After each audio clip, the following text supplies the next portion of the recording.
Hello and good morning, everyone. My name is Lynn Camerlin, and I'm here with Professor Sven Lidin from Lund University. And we're at the Grand Hotel in Stockholm, continuing the International Dialogue Project on behalf of the Young Academy of Europe. Sven, good morning. Thank you very much for being here. It's great to talk to you. Thank you. So I think if we start, you were born in Lund in the 60s, the decades of love, peace and understanding. And as we might see off camera, some of that love, peace and understanding remains today. Tell us what it was like growing up in Lund. Well, I was born outside of Lund, so in a small farming village, 50 souls, and I guess 49 now that I have moved out. It was very quiet. Lund was the big smoke. That's where you went for on big occasions. I went to local school in the countryside, and really, pretty much the first time I went abroad was as an exchange student to Chicago, which was a bit of a change. But it was a quiet life. It was a very rural. How was Chicago? If you come from a slightly more urban. Little bit. Colder, windier, very exciting. And it taught me a lot about my background to be in Chicago, because I had the preconceived idea that the States was pretty much like Great Britain, only slightly so like Western Great Britain. Yep. And I found out that it's a very different place. Not different as in better or worse, but very different. And it really got me thinking about the fact that it is an important experience in life to be exposed to that sort of, to those differences at an early age, because then you don't understand what's going on around you, but you do get a better understanding of why people actually behave differently. Because we are raised differently, and it has a huge impact on us, and the earlier you're exposed to that, I think the better. And I think also, if you think of the timing, because nowadays, in the combination of cheap air travel and social media, people fly around so much, but back then it was really rare to get the opportunity so young also. Yes, and I do believe that perhaps we are traveling less today. Really? Because, well, the typical way of traveling is you go to a tourist resort, which is completely denationalized. It's an area where people go abroad, but they stay in a familiar surrounding. The weather is different, but you don't really get exposed to the people who live there. You will go for sightseeing and look at all the wonderful things that these people did 1,000 years ago, but you very rarely interact with people who are not used to interacting with the tourists, and that makes a huge difference. Now, living in another country that's the big thing, to really expose yourself. I think when I was young, Eurorailing was a big thing. I haven't kept up. I have no idea whether it is today or that was a great way of going about, because you would really be exposed to what it was like to. The railway is a good way of measuring a country. You will see, well, so this is how we do it here. Are you allowed to sleep on the on the railway benches? Do people actually read the signs? If it says no smoking, what does that mean in Sweden? What does that mean in France? What does that mean in Italy? What does that mean in Germany? Completely different things. Yep. Very educational, very interesting. And again, different, not right or wrong, but just a different attitude. And when it comes to differences, because you traveled very far, you actually went behind the Iron Curtain in the 1980s and went to Russia. How was that? Now, that was an absolutely tremendous experience to me. I was taking Russian in high school, and this was 1980, and so Moscow was preparing for the Olympics, and again I'd heard of Potemkin and the Potemkin sets, and this was experiencing that firsthand. So the city was being prettified. all along the main thoroughfares. And then if you just went one block away, it was the Soviet Union of the 80s still. So that was very interesting. It was also very interesting to see how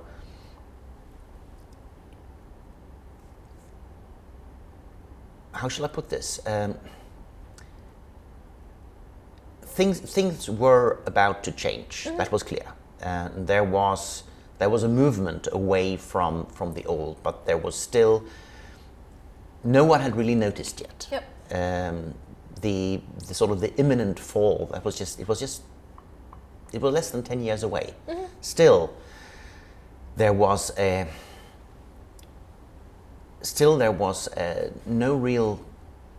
no premonition that this was about to happen so soon. And I can see that.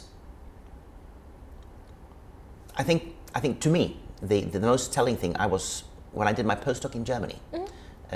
My boss there, Hans-Georg von Schneering, was born in East Prussia, and the wall actually came down when I was in Germany. I mean, it was a great experience, and he said that this day is I mean, it was for him. It was a fantastic experience. This was what he had been longing for since the Second World War, and he said something very, very insightful. I think that for me this is a day of happiness. For all the young people of Germany, it is a day of joy. For everyone else, it's a catastrophe, because all the people who were then living in Eastern Germany and who suddenly had the experience that their entire world had been a lie. And of course that wasn't true, but again, the victors write the history, and so suddenly everything about Eastern Germany was wrong. Of course there were many things in Eastern Germany that were horrible, but there were good things there, not dependent on a crazy political system, but depending on the fact that people find ways of dealing with the situation. Some of these ways were really good ways, and it's very difficult to be thrown out of a life that you have led for 40 years and to be told that nothing of that has any relevance. Have you seen the movie Goodbye Lenin? Yes. That's exactly what I thought of. It's and I mean it's a wonderful movie. And I mean the whole humanity angle of this, the fact that too much change is a very dangerous thing, and it makes it even what seems to be change for the better isn't necessarily good if it's too much. Exactly. Do you have children or? Oh, I've got 3 girls. And how old were they? They were born before or after the wall fell? My eldest is 21. Okay. So your children will never know what it means, really understand what it means to have a divided Berlin, for example. No, it was one of the things I promised myself when I was in Germany, that this is something I have to tell them. Although they will never understand it, I will have to try to explain to them the fact that there was a line that you couldn't cross. Yeah. There was really, someone had really drawn a line in the sand saying, you can't cross that line. And what's even worse, of course, was that, well, if you lived in the West, you could cross that line and go back, but it was a bit of, it required a bit of work. But if you were born on the wrong side, you were locked. You were absolutely landlocked. And I think it is important to explain that to them. It's also, I mean, just like it's important to explain about the Second World War and what happened during that time, because we have so much to learn from these catastrophes. But most importantly, how quickly things change. Yeah. The fact that the whole Eastern Bloc construction crumbled so quickly. And it's also very interesting to see how a few isolated happenings were so crucial for this. Yeah. So the event of the Hungarian picnic that ended up in Austria. Now, that could have ended very, very badly. Yeah. And luckily enough, the people who were guarding that border didn't interfere, and so the whole thing went very smoothly, and it really led. That was one of the things that led to what was a collapse. Yep. But to live through that time was very bewildering, and I listened to an interview with Peter Eriksson, the historian, Yeah. and he said something that, of course, I had never thought about, because he's a very smart man and he's an historian, and I am neither. But he said the fact that when someone asked him about how can we understand people in former times, and he said it's so much easier to understand people in former times because we know what happened. We can't understand today because we don't know where we're headed. Yeah. And so it's very difficult to make an evaluation of what's going on today. It's much easier to know what happened in the 17th century, because we know exactly where things were going, and it's all very logical. Exactly. Although we are in the middle of a great many things happening, in 100 years it will be so obvious what went wrong and what went right and why that happened. But today we're blind to that because we do not have the answers. That's true. going off on a tangent. No, but it's true. It's really true. But we control where we end up. It's just that when we're doing it, we don't understand it. Mm-hmm. Going to one more radical geographic shift, because we've covered from Chicago through to Sweden, Germany, Moscow. You're also in Canberra. Yes. That was a wonderful time. While the States is a foreign country, to Swedes, Australia really isn't. You really feel that you are home. It's very exotic. The fauna and flora is like out of a movie. The language is some sort of flavor of English, but people are very recognizable. They're like sociable Swedes, which may be sort of an oxymoron. No, I really enjoyed Canberra. It was a great experience from so many different perspectives. At the time, I was still doing my PhD, and so I was working on a largely mathematical project. And applied maths in Canberra is a fantastic place. It certainly was then. I'm sure it still is. And I met some very interesting people. I learned some very interesting techniques. I learned a lot of mathematics, but I also I really learned to appreciate Australia as a country. And so we didn't travel that widely. We were young and poor, but we went down to Tasmania, went up to Queensland. We didn't go west. There's a lot of west to go when you're in Canberra. So we went as far as Melbourne, but not any further. But that was it was a fantastic experience. It was really if you want to travel and still stay at home, Australia is the place. Although it's a long way to go. And that time, I think it was 48 hours to get there. Whoa. I'm going for the first time next summer, and it's 21, so I should be happy. You should be very happy. 21 hours is nothing. But Australia is also about as far as you can get from a small farming community outside Lund.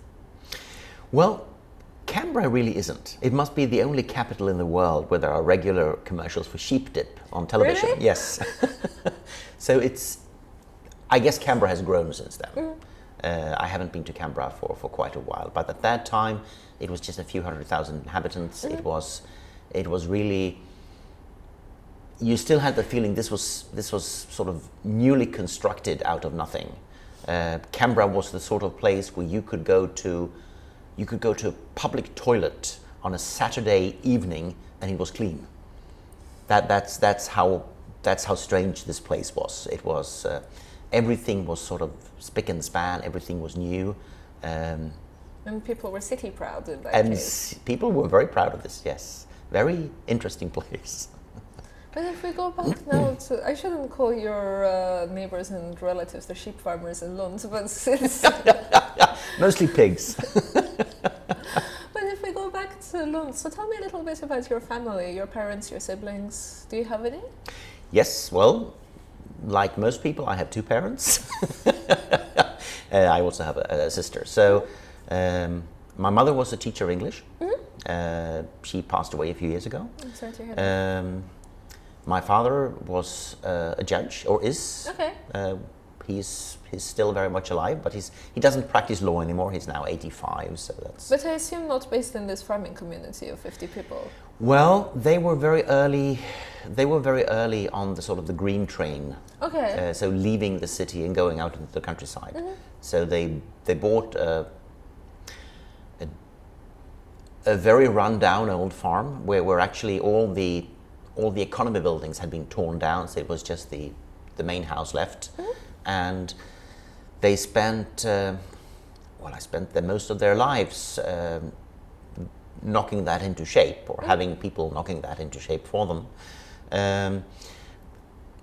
It's 10 kilometers from Lund, so it meant that as I got older, I could take my bike and go into Lund for entertainment.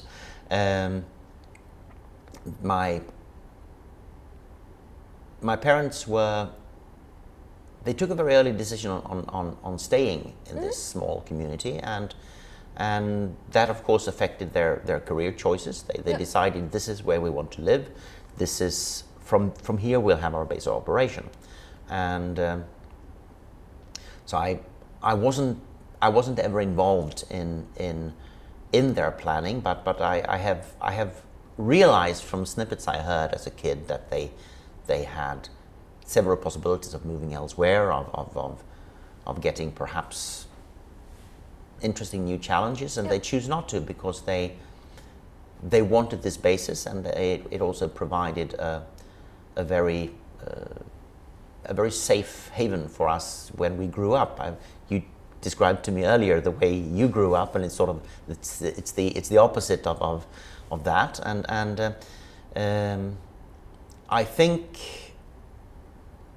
I think it provided me both with a great security in during my childhood, but also with an urge to travel. Yeah. Because I've done the small farming community. I've been there. I've seen that, and there are other things to see in life. My sister is working for the Swedish church in Malmö. Okay. So very different career choices. Very different career choice. You're an academic, and to many people being a professor is a bit like having a Peter Pan complex, that you never grow up from being a student. Do the people in your farming community consider you to have a real job? Probably not. I'm not sure they ever considered my father to have a real job. Because he doesn't use his... Because no, I think being a judge wasn't really...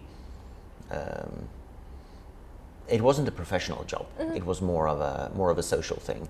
To be a teacher was different because that's dealing with children. And they don't understand you're a teacher as well. You're a professor. Yes. So there's a certain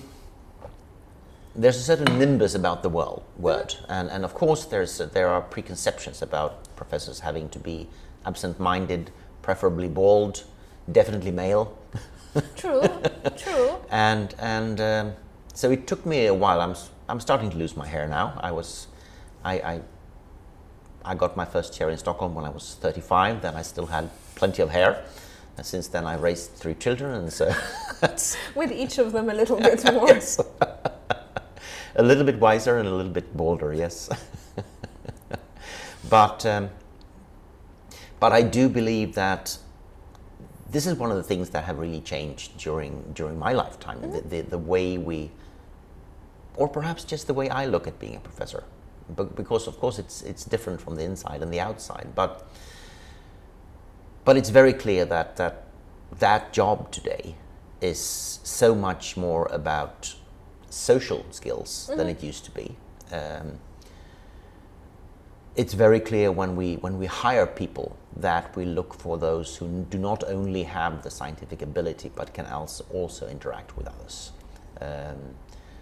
There are few subjects where you can even function unless you can make others do the work for you because you have to do the admin. Yeah, yeah. And I think most importantly, the way that science is developing, it is becoming hugely collaborative. There is no one who can have a complete grasp of the whole field of chemistry. Yep. But at the same time, if you want to write an interesting paper, you want that to happen in a way that encompasses a large part of the field. Yep. And so you can't be a good theoretician, expert at all experimental methods, and a good synthetic chemist at the same time. You have to make your choice, and then you have to find the right people to collaborate with, and you have to find a reason for them to collaborate with you. Yep. One of those reasons is you have to be good enough. Yep. The other reason is that you have to be likable enough. So no one will work with a person who is constantly a pain in the ass. Of course, they will not work with you if you're an idiot either, but you have to balance these things. There are still a few possibilities for the loners. If you are a really skilled developer of methods, you can do that. But you are going to be very narrow in what you do. You are going to be, if you want your work exposed, which we all do, because I think being a scientist is also being an exhibitionist in some sense of the world, not necessarily by being extrovert, but by wanting to be noticed, definitely. So if you want to be noticed, you have to do something useful. And it's so much easier to do that if you are working with the people who are going to use what you do in their projects. Mm-hmm. Because you can't tell which way their science is going. They can tell you. And so it's only through them that you can become excellent. You can be good at what you do, but it's very difficult to tell what is going to be useful to others. Yep. And you are always working within that context. So with regard to interdisciplinarity, as you said, interdisciplinary science and interdisciplinary everything is becoming so important. But especially when it comes to research evaluation in natural sciences, we still follow very much the U model, where we look at the first and the last author. Mm-hmm. You sit on many panels of different levels. How is the interdisciplinarity working with modern research evaluation? Because you can't always be the last author if you have a 10 PI project. No, and it's working quite poorly, I think. As a career choice, being interdisciplinary is a very dangerous choice. First of all, you have the problem of authorship, mm-hmm. where there will always be a scrambling for first and last place. But there are other issues which I think are even more difficult there. It's something that I often discuss with PhD students. The fact that it's wonderful to be on an interdisciplinary project, because it means that you do your part and you get to be part of something much larger, which will be much more visible. So this is excellent for your career. Unfortunately, however, if you have a 10-person collaboration, it's enough with one of them being really slow. Yep. to almost torpedo your PhD project, because you are on a very strict schedule there. And so you may have all these wonderful results from the collaborative studies that you will never see, maybe ever being finished, because there is one person lagging behind. And the question is, so who is in charge of this project? And if there are 10 PIs, there are 10 different answers to that question. And it's often very, very difficult for even the majority of that team to decide, no, now we're going to publish, now we're going to do this, and the fact that you people have not done your job just means that you're going to get left out. Yep. Or we are just going to ignore your input. You will still be on the paper because you have sort of contributed, but now is the time to finish this. What normally happens is that project is sort of abandoned, and you do something slightly different where you think you can finish it. Mm-hmm. So if you are lucky, you get into a working constellation and things are great. You will get a lot of exposure to a lot of interesting technique. You will meet a lot of people. It's very useful for you. But it's a great gamble because it could also go the other way. The second thing is, of course, that being on a large project is dangerous in terms of evaluations. So I've seen your name on many papers, but then there is this very famous person who's also on the paper. And so, of course, he, because that's normally he, right, was certainly the person who did this, right? And he was good enough to let you in. And the fact that you may have been in the driver's seat for this project is difficult to tell. I think it's really encouraging that theses today normally carry a list of contributions. Yeah. Where the supervisor signs on to say, well, yes, this is a correct rendering of what happened. So the first two papers, those were my ideas, and the student did the handiwork, right? And not even that very well.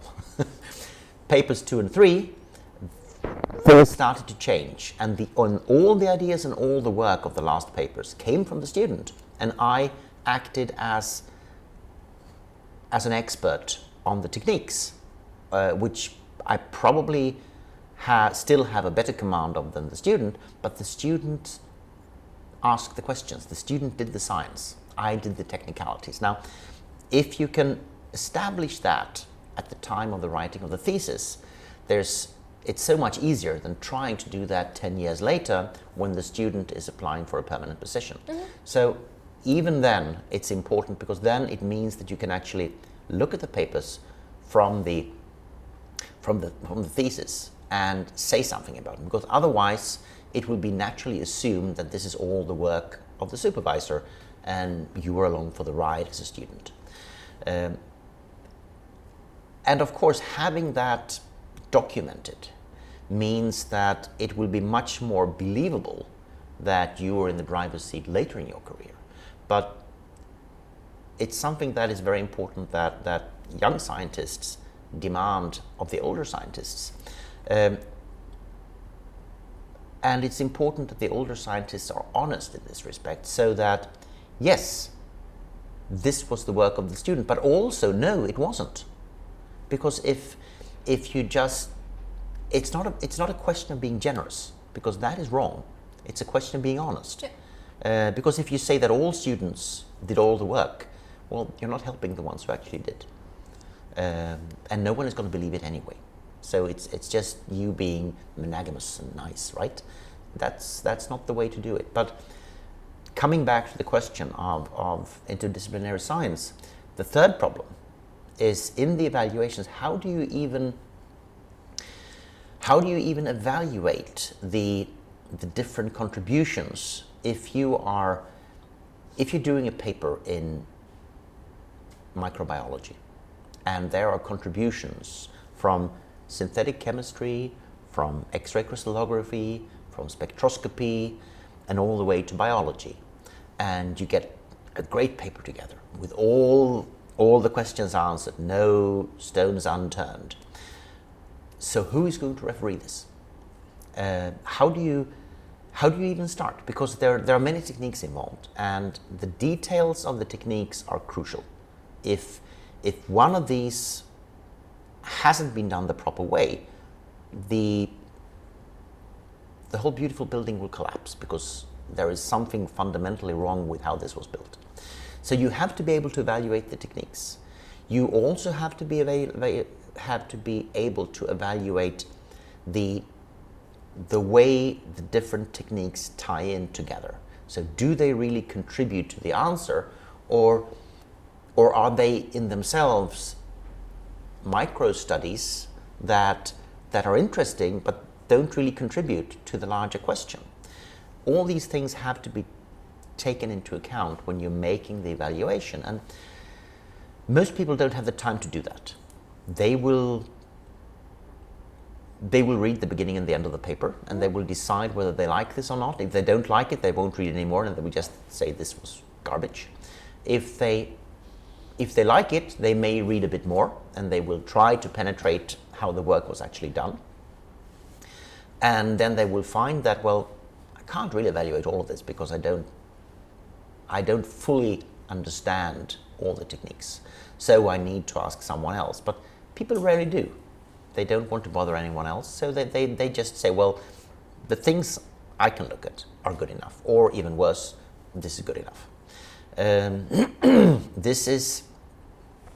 This makes it difficult in evaluation. Particularly it makes it difficult if you have projects where no one on the evaluation panel or the referee board feels comfortable with the work that you have done.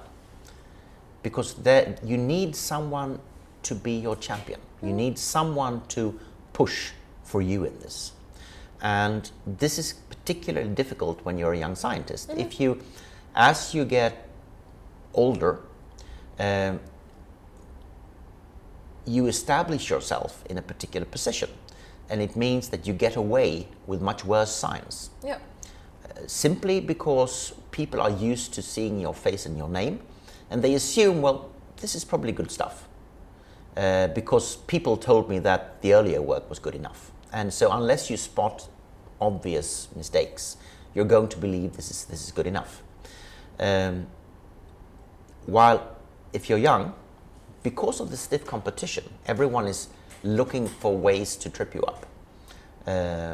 When you have success rates down in single digits, as an evaluator, you're very happy to find mistakes, because you have to get this pile down from 100 applicants to 9, right? Yeah. So the 91s that you are to sift out, how do you do that? Well, preferably you do it by taking a quick look at all the applications. Okay, these 50, they've all made serious mistakes, right? So you look for the serious mistakes, the things that are going to fail these people.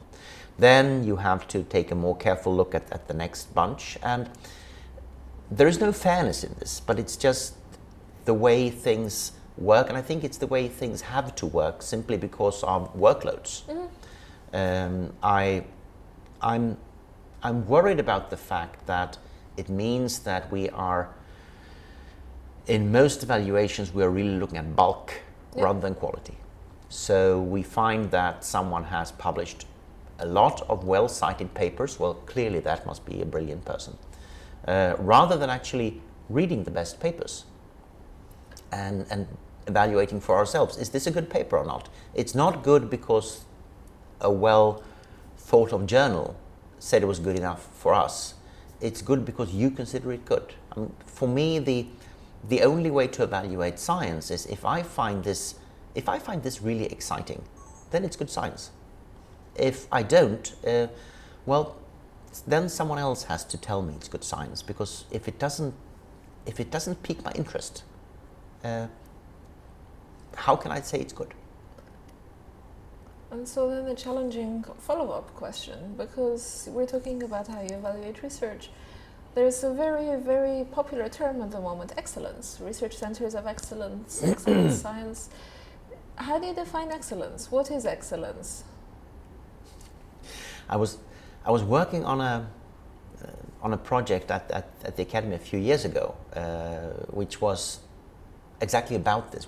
It's a very interesting question. There's a I have forgotten the author now. There's a really nice essay with the title "What the hell is excellence?" And I think it's very elusive when you try to define it. It has to do with something that is out of the ordinary. One of the constraints is that it has to be high quality. But high quality and excellence are two different things. You can do very solid stuff that will not change anything, but it's well performed. In order to be excellent, I think it also has to contain new ideas, new thoughts, new possibilities. And it has to be thorough enough so that you can see what is the next step. These are a few of the things that are required for excellence, but I think it's like beauty. It's in the eye of the beholder. What is excellent to me may not be excellent to you. But I can probably convince you of things that are not excellent because I can find flaws. And then even in the most excellent papers, in the most excellent theories, there are flaws. And so you have to decide, how important are these? Does this take us one step further? Or is it just a revamping of things we already know? I would not try to define excellence, although I have talked around that for a few minutes now. It's a very popular term. I do believe it is a meaningful term, but it eludes description. But I think to some extent we know what excellence is. When we see it. When we see it, exactly. And perhaps that's the best way of defining excellence. I'll show you 10 excellent papers. I'll be prepared to do that, but I won't probably be able to give you a definition of the term. I can tell you why each one of these papers is an excellent paper, but they will be quite different. So if we now rewind a little bit back to you in this context, so you've had a very mobile career. You've been to many countries, and also within Sweden you've been very mobile. Tell me when you did something that for you was really out of the ordinary.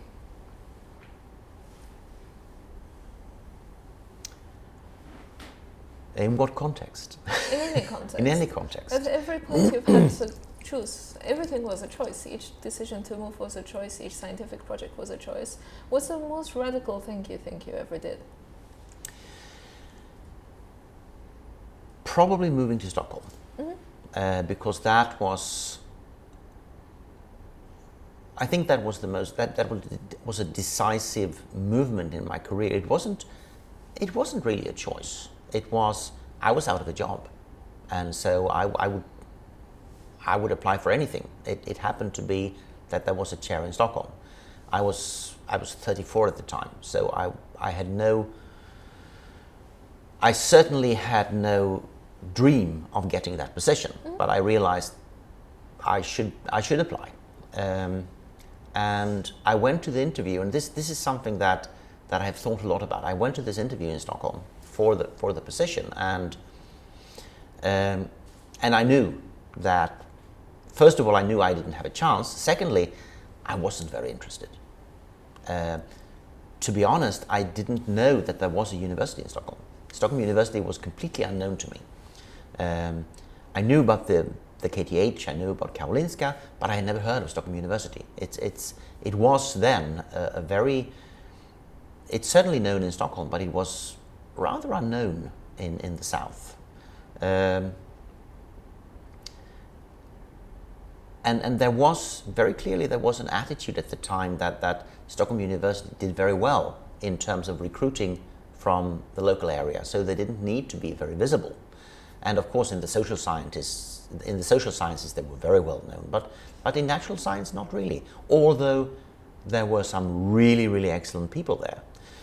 But so I went there with it was nice to go on a trip to Stockholm. That was pretty much it. And so I do remember getting very strict instructions for what I was about to do. I was to give a short presentation of my work, and then I was to answer some questions.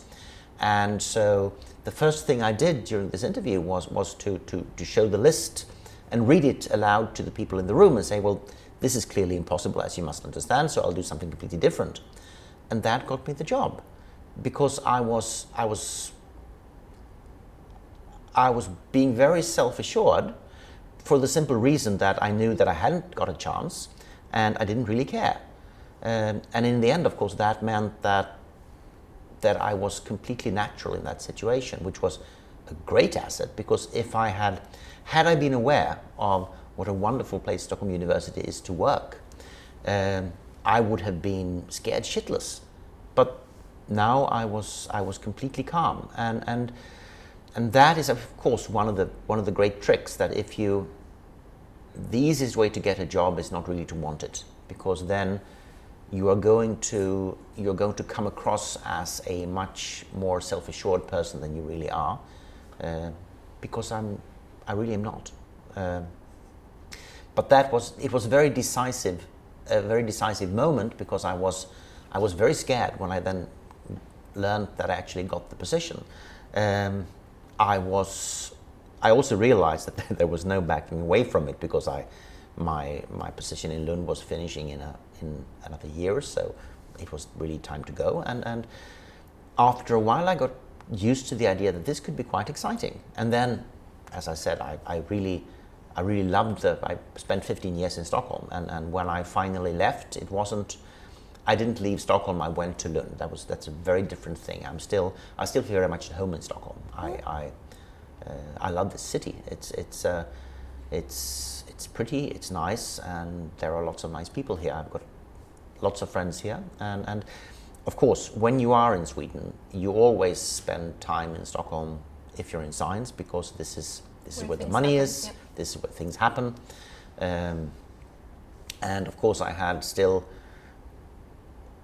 a few things to do at the academy, and so I went here regularly. And I guess the last few years, particularly during the falls, I've been going here at least once a week. You also realize, of course, that's one of the problems of not living in Stockholm. Uppsala is good enough, that's a 1 hour ride away, but being somewhere else means that you spend a lot of time traveling. Yeah. So you go to a meeting, that means that day is gone. Yeah. When I was in Stockholm, I would go to the Science Council. That would mean if there's a meeting between 9 and 12, it means, well, I'm blocked between 8:30 and 12:30, and the rest of the day is free. If I'm going for the corresponding meeting now, I have to get up at 5 o'clock in the morning in order to make it. Yeah. And when I'm back home, it's already evening. So that's a big difference. I think it's worth it. I think for me, it's really been worth it to change locations more than once, because coming back to Lund was really coming to a new place. Things had changed so much during the time that I was gone. I'm very happy about moving, but I'm very sad about leaving. So overall, I would say that that was a good experience, but also it sets you back work-wise, but it also means that I've had to take new directions, which is very useful for you, particularly when you're a bit older. You don't do that automatically, or I don't at least. So I would think that was, for me, it was something still a little bit unusual to make that transition to Stockholm.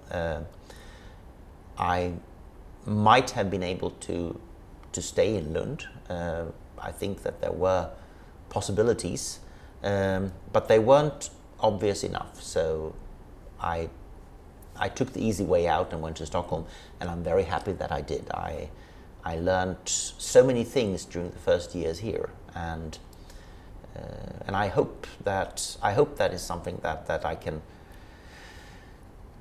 can convince others of. The fact that moving about is such a very, very useful thing to do, as you know very well. Exactly. And so then a final question. What would you like to say to my generation? The members of the YAI are typically newly established assistant professors through to very young professors early career. So what would you like to say to us? Well, first of all, have fun. That's the main thing of it all. There will be many moments in your career that are not fun. Unless you're exceedingly lazy, most of your applications are going to be turned down. You should always run for the money, of course, if it's good. You should never apply for things you don't want. You should never apply for money that you don't want. And there is money that you shouldn't want. But the important thing is that you have to stay with projects that really interest you. You have to preserve your inner child. My old supervisor, who is still alive, who is a rather unconventional person. He's a man who's been able to preserve that childish inquisitiveness throughout his life. When I was visiting a few years ago, he had bought a video camera, with a fancy video camera with possibilities of making ultra quick movies for looking at birds in flight, because he had swallows under his roof, and he was constantly wondering about how did they avoid collisions. And so he started filming them and then watching this in slow motion. And he found out that the swallows on Öland have left-hand traffic. Really? So they always swerve to the left. And I'm sure this was well known, but he would be much too proud to try to look it up anywhere. So he had to find out for himself. But just the fact that he would ask this question at the age of 80 plus, and not only would ask it, but find that I have to find out. Of course, not reading the literature. It's something that he didn't do unless he had to. But actually performing the experiment, not really caring about publishing it or sharing it, but telling good friends, I now know that the swallows here use left-hand traffic. I mean, it's absolutely wonderful to maintain that sort of curiosity rather than just accepting things as they are. And if you can do that, you will continue to be successful. That I'm sure of. Thank you so much. So it's been our pleasure to have Professor Lidin here today. Thank you for your time, and thanks to all of you for watching. It's been a pleasure as well. Thank you very much.